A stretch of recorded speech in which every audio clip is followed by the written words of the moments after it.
Hey guys, what's up? ItZMuRdA here. Got home a little bit earlier than I was expecting today, so that's awesome, and we're double excited because it's patch day. Game Update 10 went live this morning, as I'm sure you know already, and we're going to go through the patch notes hopefully pretty quickly, as we usually do. Well, we don't always do it quickly, but whatever. Anyway, it was a smaller patch. Higby noted that the other day that Game Update 10 was originally going to be a big bug fix and quality of life patch. Now Game Update 11 will kind of have the quality of life stuff, hopefully 2 weeks from now, give or take, depending on how long it takes them to finish up everything there. And Game Update 10 is just a smaller patch, bug fixes and some minor changes and things like that. But nonetheless, there are some pretty impactful features in here, I think, after looking through the notes, and I'm going to go through them with you. So, probably one of the biggest features of the patch is new alert types. There's 11 new alert types, and they all have to do with capturing facility types, so biolabs, tech plants, amp stations, and it's either globally, so those will be pretty cool because they're global alerts. For the first time, we'll see alerts that take place on all continents at once rather than just one continent. So that'll get kind of populations looking a little differently. Probably be pretty fun. I would assume that would be at least the most fun for my style, rather than having everybody in one spot or a couple spots on one continent. So I'm looking forward to that. And then you also have continent-specific capture of those types of facilities. The only one you don't have is obviously tech plants for ItZMuRdA, because ISA is the only one, and that wouldn't make sense. But that's pretty cool. Looking forward to checking those out, especially the global ones, and seeing how they pan out in the near future. I'm sure maybe some of you have already gotten to try it out, so let me know how you're liking it. And then new in the depot, some basic stuff. Harasser windshield guards. I'm not exactly sure what this will look like, but probably check it out and see. I don't know if I'm going to purchase one or not, but I'll look into it. Slender tire spikes. I'm sure that'll be like the ones that we've seen before for the Harasser and the Flash. But that's cool. New weapon art. I actually haven't seen all of these yet. There's actually 5 new guns for TR, or 5 new art for TR guns, 3 for NC, 2 for VS. So check those out, see if they look a little bit more unique rather than, just some rehashed models and stuff like that. Toggle zoom. This is like my favorite feature of the patch by far. I didn't even expect it to come with the patch. Both Shockington and myself, and I'm sure other people, have been asking for this for a long time. I know Shockington talked to Joshua on the SOE dev team probably about a month ago about it. I've said it in my stream and videos quite a lot. Mentioned it to Clegg and Higby and people like that, and really glad to see that it is finally being fixed, so that when you have toggle zoom turned on, which I like to have, and it'll properly cancel like any other game typically would, or like you would expect to, when you're doing things like reloading, swapping weapons, knifing somebody, throwing a grenade, so that you don't go automatically back into that ADS toggle as soon as you're done with that, and often get you killed because you're not expecting to all of a sudden be aiming down your sights at half sensitivity. The biggest thing for me was dropping a C4, since it required a right click to drop a C4, and then switching back to my carbine or whatever I have, and ADSing automatically. So I don't see that specifically listed here, but I hope that got fixed too. But we'll have to see. I haven't got to try it out yet. But if it did, awesome. If it didn't, hopefully that can get added in the future. Just scrolling down real quick. The bug fixes for general bug fixes, infantry bug fixes. There's some pretty cool stuff in here. I'm not going to go through everything.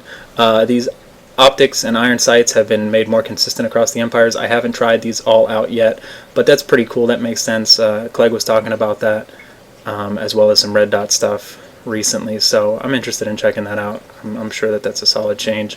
Muzzle flash, visible for the full render distance of infantry. Now, I personally like the flash suppressor. It's not something I use often, but I didn't hesitate to throw it on in the right situations where I was running around like as an infill SMG with, in like a dark area, nighttime, Emmerish, whatever.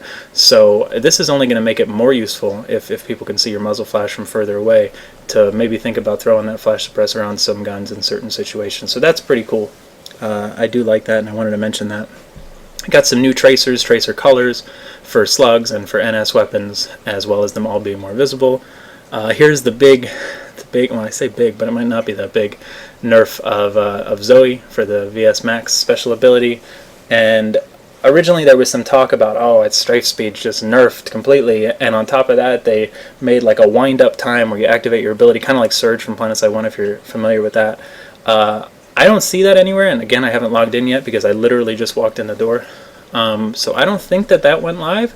It looks like this is the only change, and if I'm correct here, this is just acceleration and deceleration speed, so when you start moving, when you stop moving, mostly to minimize the warping effect that moving at high speeds would have in this game. So I think that's a really, really warranted, fine, perfectly balanced change. I haven't seen how it's played out yet, and I'm sure I'll check it out and give that feedback on the stream over at ItZMuRdA.com or twitch.tv/ItZMuRdA_TV. So stay tuned to that. Let me know how you think it feels, but it was overpowered, and hopefully this is a fair nerf that doesn't over-nerf it and still does it justice. So that's that. There's some other minor stuff in here I'm trying to see. This was interesting. Not a situation that happened often. Oh, my screen's going to flip out one sec. Sorry about that.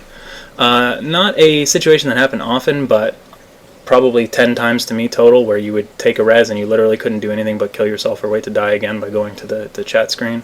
So that's cool if they fix that. Why not?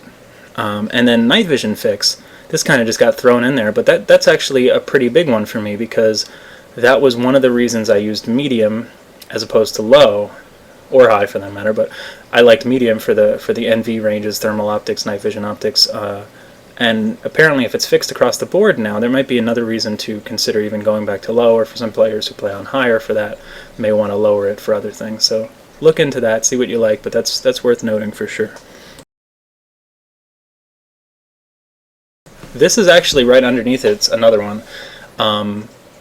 It was always something that I mentioned a few times, especially when using the Fury on my flash for the first time when I was getting used to it, that vehicle projectiles would originate from wherever the muzzle of the weapon is. So if your flash on your Fury on your flash is mounted to the right of your vehicle, you have to kind of aim with that in mind, that your grenade from your Fury is coming from the right. So you would maybe shoot a little bit left of your opponent to hit them if they're, whatever. Hopefully that makes sense. That's something I've gotten used to and a lot of people have gotten used to. So this is going to be an interesting change to readjust. I'll probably be shooting off target a little bit just out of habit at first, but nonetheless should make things more accurate across the board for vehicle shots. I don't know if that's a good thing or a bad thing, if it makes it really easy to just destroy people with vehicle shells from a distance, but we'll see how it plays out, I guess. Center deployment area change, that's pretty cool for getting more Sunderers in one area to have, backup spawn points and things like that, so one doesn't just get C4'd and all of a sudden your push on the base is just completely gone, if that happened to be the only one that was within a reasonable range. So why not? See how that plays out. Let us know what you think. And then this, the Flash and Harasser airborne control. Chris Roberts talked about this on Friday Night Ops a couple weeks back, and I didn't know when we would see it. I thought it was a cool idea. Maybe essentially a band-aid fix to some of the issues with these vehicles, especially the Flash flipping over or flipping to their sides while airborne. But I think it's pretty cool, and I certainly welcome it. Being able to still steer, kind of like a roll like you would with an aircraft by using your left and right steer keys when you're in midair with a Flash or Harasser to kind of stabilize yourself a little bit better. So I think that's pretty cool, and I'm looking forward to checking that out, hopefully not flipping over on my head quite as often. If you scroll down a little bit, UI updates, a lot of just, really basic stuff here. New customizable squad colors. You can make them whatever color you want instead of brown and green and whatever. So that's cool. Why not? That is client side. It's not going to change other people if you do it as a platoon leader. I wasn't expecting this find facilities feature where there's a search bar, so you can, let's say, somebody says go to Havar and you type in Havar if you know how to spell Havar, which you probably don't know how to spell if you don't know where Havar is. But anyway, it's probably an awful example. There is that. I don't know why I would use it, but maybe good for directions for newer players or things like that, so why not? What else do we have? Oh, just better names not cutting off for kill notifications. Okay, why not? And I'm not sure if outfit tags or titles will still be displayed somewhere. It's not completely clear to me. I think people like to show that off if they're part of an outfit or title, so hopefully they are somewhere notable still, but whatever. Facility indicators. I'm not sure how this is going to play out, but there's now a HUD indicator to show the facilities that you're connected to and detailed info like the name of it, the cap time, distance from you when you look directly at it, kind of like you would if you look at like an A objective on your screen on your HUD. There's that now. So check that out, see if you like it or not. Enemy health bar change, another one that snuck in there, and it's kind of just, like weaseled into these patch notes, like, oh, enemy health bar change.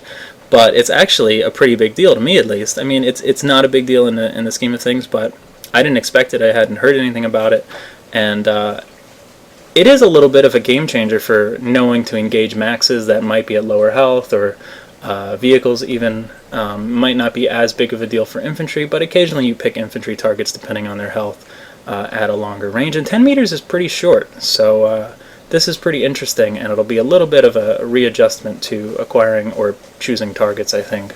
But nonetheless, I don't mind it. I don't think it was needed, but I don't mind it. It's why not? I'll get used to it. I'll adapt. It makes me wonder if something like enhanced targeting is going to make a reappearance as a implant, if they go more along the PlanetSide 1 route for implants. So maybe we'll see that. I think if this was directly reflecting on that, then it would probably go in with the same patch as implants. So maybe not, but something to think about. At least it made me think about it. So that's the bottom of the list. So the rest of these UI things are really simple. I probably talked way too much already. Just some simple changes you can look through. Same with the bug fixes. I don't think there's anything too notable in here. Warp gates have been rotated again counterclockwise. Why not? People were wondering, oh, yeah, I thought game updates were supposed to rotate warp gates. So there they are yet again.